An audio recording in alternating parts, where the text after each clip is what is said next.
Okay, hi, this is Andy from Need a Hockey Umpire. The purpose of this video today is just to show you how to connect these two duplex radios together, intercom systems. They work off of Bluetooth. They work over a distance of about 1.2 kilometers, so plenty for a hockey field. There's a lot of buttons on the interface, so I'm quickly going to go through some of these buttons so you know what they are. Most of them we can ignore. The important ones are the large button in the middle, which has a small picture of a motorcycle on it. In actual fact, these are motorcycle headsets. This is their primary purpose, but I've started using these for hockey umpiring because they're ideal. So the large button does most of the work. This is how we use this one to switch them on. We use them to pair. In the middle we have an LED light which will come on, and either side of the LED light are the volume controls, plus and minus. And then finally, above the green telephone button is a small button to switch off. Those are the main ones that you will need to use. The telephone button we don't need to use at all. That actually allows you to accept telephone calls while you're using these as radios.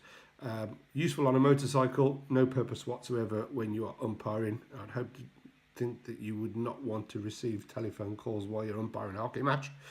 And the other buttons around the outside are labelled B, C, D and E. They're pretty much the same as this motorcycle button. They're actually individual channels for pairing radios together. So in actual fact, you can pair 6 radios together if you wanted to. You can take the main radio and connect it using the motorcycle to 1, 2, 3, 4, 5 other radios. The problem is, in doing that, you can still only speak one to one. So these are actually channel selectors if you were to pair up 6 radios. And again, you can see there's a benefit for something like a motorcycle lesson, riding lesson, for example, where the instructor wants to speak to individual riders. For hockey umpiring, no purpose, but you can connect the radios through individual channels if you wanted to. Okay, so how do we get them on? So basically what we're going to do is a couple of phases. We're going to turn them both on. We're going to put them into a pairing mode. We're going to make them connect together. And then we're going to switch open the mics. So 4 stages, quite simply. So again, using the large button in the middle with the motorcycle on, we're just going to press and hold that until we see an LED come on, and that tells you that they're powering on. I'm going to do the same on the other radio. Get a red light. They're powering on. We get a blue light flashing. Sometimes they appear to flash in sequence. Sometimes they don't. It's just coincidence. But ultimately what we want to do now is put them straight into pairing mode. So exactly the same button. Once they're on and flashing, we press and hold the same button with the motorcycle on it until we get blue red light flashing quickly. That puts that in pairing mode, and I'll do the same on the other radio. So again, we're using the white button with the motorcycle on it. We get flashing lights. So these are now in pairing mode. Okay, and I'm going to work off just one radio now to actually make the connection. So again, we go back to that same button, press once, and that then starts searching for any other radios which are in close proximity or within 1200 meters, which are in pairing mode.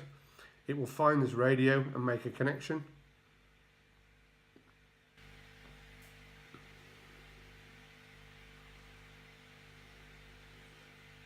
Takes a few seconds, but there you see we've made a connection now, and then they will start blinking pretty much simultaneously. They're slightly out of sequence, but ultimately that shows that they are talking to each other. Now these radios are connected. They are communicating through Bluetooth, but if you had the earphones in your ears right now, you still wouldn't be able to hear each other. We have to go back to that same button, that motorcycle button in the middle, press one more time, and that should open up the communication channel through the microphone outlets. So now we get them flashing simultaneously. So they're basically on, they've been paired, they're communicated, and then we opened up the microphones. It's those simple 4 stages.